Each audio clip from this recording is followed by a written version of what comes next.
This computer. All right, recording started. I will share my screen.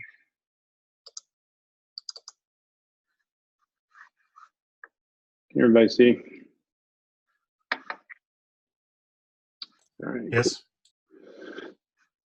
Cool. All right. Let's see. So with Camille and Andrew not being here, we should probably do the continuation of Andrew's doc from last week asynchronously. I can push the agenda on that, make sure we got some more eyes on it. So basically just making sure we have owners and responsibilities assigned for this doc, which we talked about last week.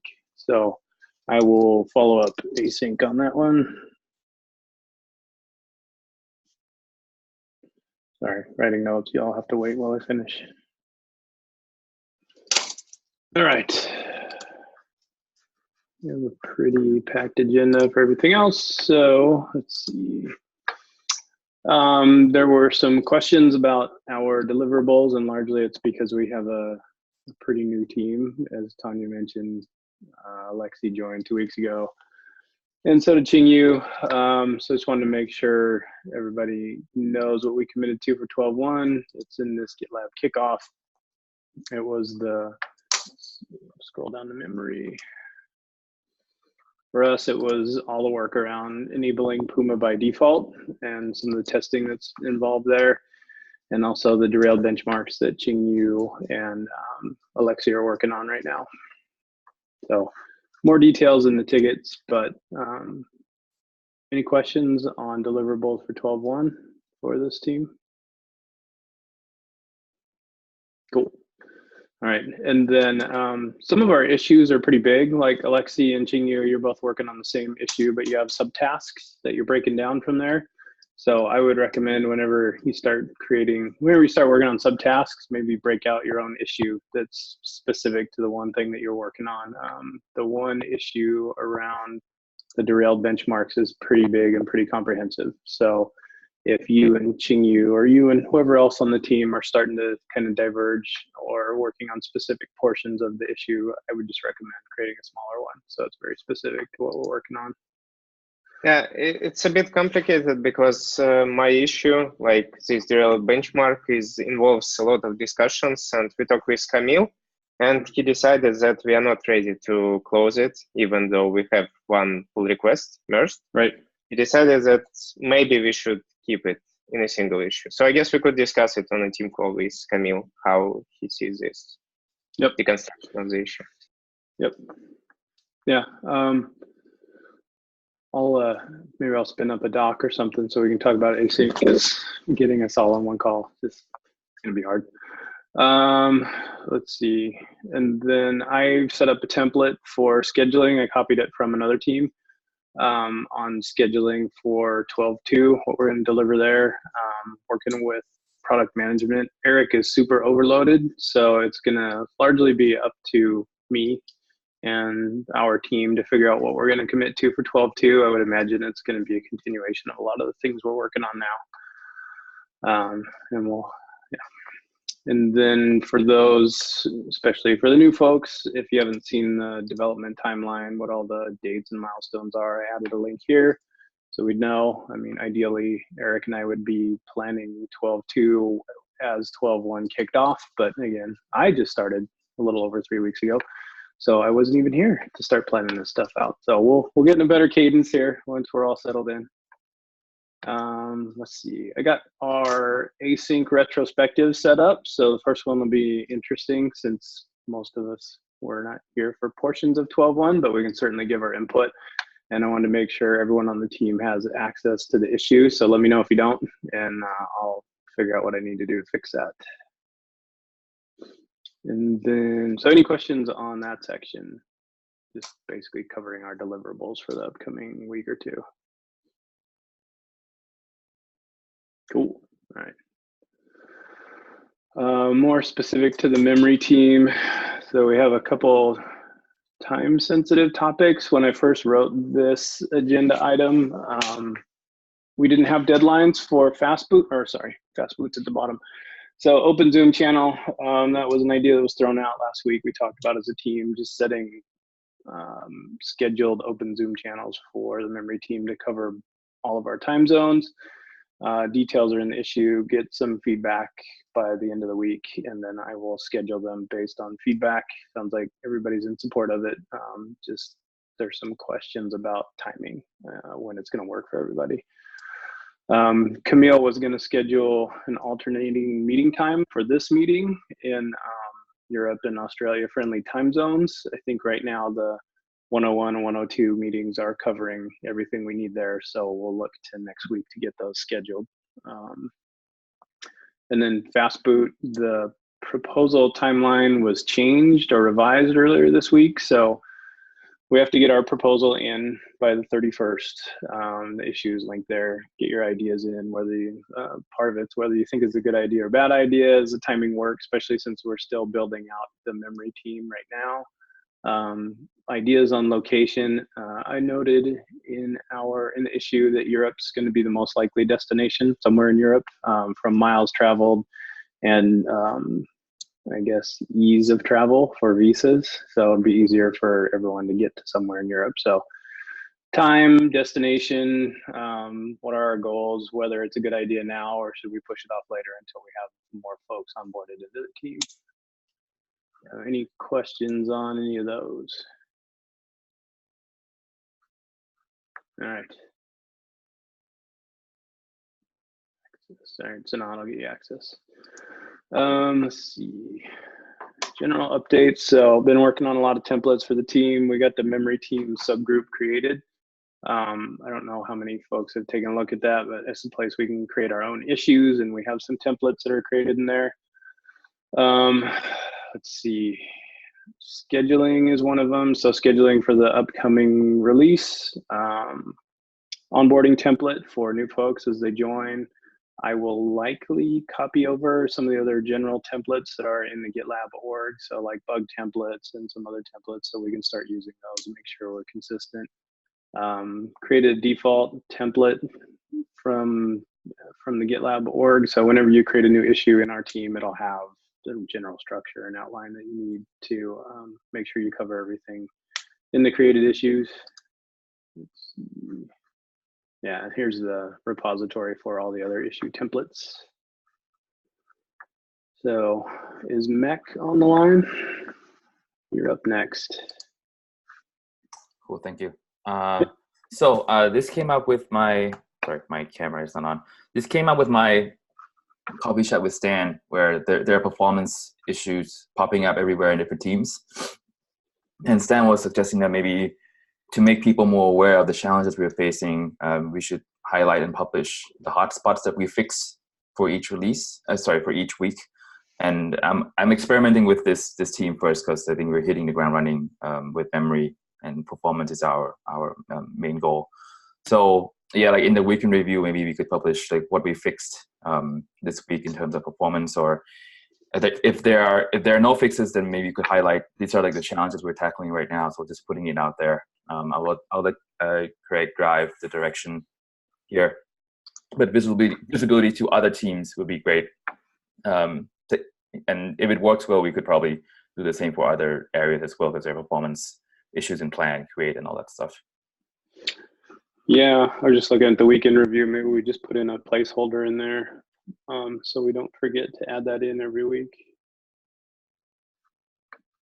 Oh, I like the idea. I mean, I don't think there's any performance hotspots we are fixing at the moment, but we can certainly point to areas that we're looking at, especially the stuff that Alexi and Chingy are working on. So, yep. Do you want me to add a weekly Slackbot reminders for, say, Friday mornings in the memory channel to add stuff to the weekend review? If anything is, okay, I'll do that.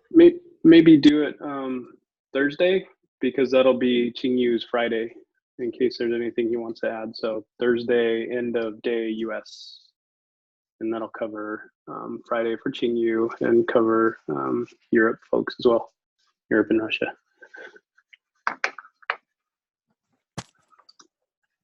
Let me correct that to fix hotspots that we are fixing. Okay, thank you for that, Craig. I'll move on to the next one. So I wanted highlight that we have the PB shortcut to enable the performance bar. If you're not aware of what I'm talking about, I'll briefly share my screen really quick. Thank you.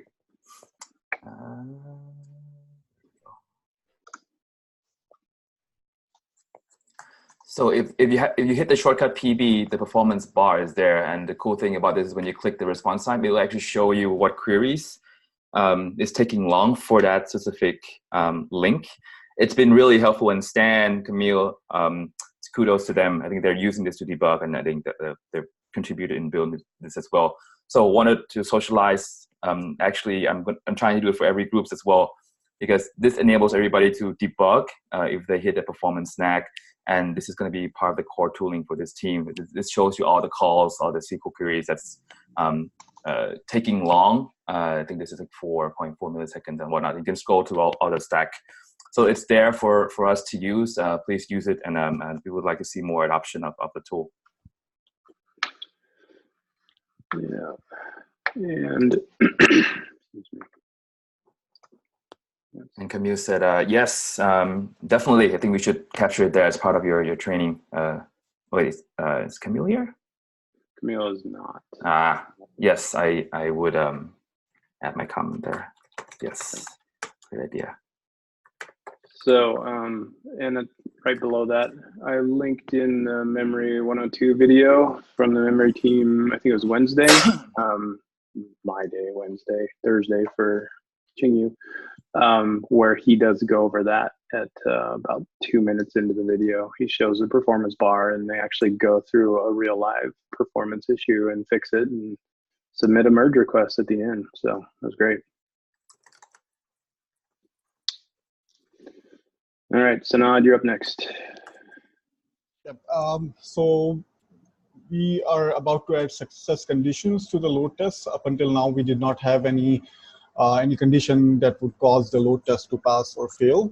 So basically, this is I've analyzed last 5 or 6 runs, and then I've taken the P95 latency from the for each and every endpoint, and I've added 25% buffer to it, and then going forward, once this MR gets merged, any endpoint that would not meet that condition would raise a red flag, and it would be reported in the QA performance channel. So you might want to keep an eye on that, and if an endpoint fails consistently, then we would want to investigate and try to fix the performance for that endpoint. That's it for me. Thank you. All right. Let's see. So Grant joined us this week. Is Grant on this call? Yep. Hello. Hi, Grant. Hi. Nice to meet you. Likewise. I'm sure you've introduced yourself many times. I don't know if you've introduced this team. I'm happy to do it again if people want to go through it again. I've just come from a company called Variant Systems, which I was focused on kind of delivering dozens of environments for teams around the world for automation, and as well as supporting test environments for performance testing. I recently started to work remotely, and in my last job I actually worked at GitLab quite a lot. I managed the local instance that we had there, and I saw that GitLab was a remote company, and decided to give it a go, and here I am. I wasn't initially applying for memory testing, but that's what kind of came through the interview process, and I'm more than happy to get into it, because it's something that I've done a bit of, but not enough, and I'd really like to get into it more. Performance as well as security are the two last big beasts of testing, to say the least. So this should be really interesting once we get into it. Awesome. Welcome to the team, Grant. Thanks so much. Yeah, and now you are officially the newest member on the team. So for at least another day, I guess, or by the rate that we're hiring people, maybe next minute actually. It's I'm already old news from what I can tell. But, that's fine. That's a good thing. So And that's the perfect segue because next on the topics is hiring. So we have at least one open position for developers, I think maybe two on the memory team. We have 3 or 4 candidates that I've asked to move forward in the interview process. It takes a while, so they were requested to provide available times for interviewing. That being said, I think we are at the bottom of the priority list since we got 3 recent hires with Grant joining the team. We were officially moved to the bottom, and you can take a look at the priority list. It changes on a regular basis. I think fulfillment's at the top. Let's all look together. Yep, fulfillment, growth, defend. Y'all can read it. So I'll keep looking in the pooling. So we have our specific position open, and then there's a back-end engineering pooling that all the hiring managers can take a look at. And if they see a candidate they think that fits the team well, then we can request screening. And if I request a candidate and fulfillment requests a candidate at the same time, they're going to get the priority over the memory team. So that being said, the pool is not deep. So if you have any friends that are looking, or maybe anybody might be interested, send them a referral link because we need a lot more engineers in the back end. And speaking of hiring, so product management, they continue to look for more candidates. I think they had like 12 openings when I talked to Eric earlier this week. Poor Eric is covering, I don't know how many teams, 5 or 6 different teams. So I offered to kind of be the proxy product manager for memory and take over a lot of those responsibilities and run the commitment by him like a week before kickoff to make sure we're all on the same page.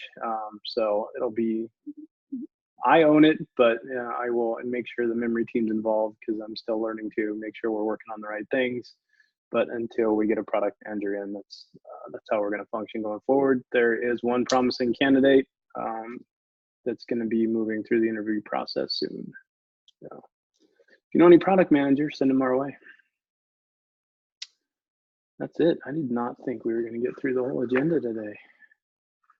Anybody have anything else they want to add or cover? I don't think Andrew joined us, so yeah.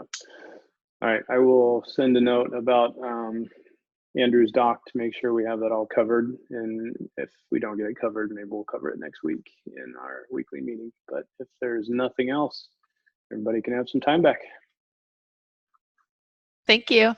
We finally have a team. Thank you. Thanks so much. Yeah.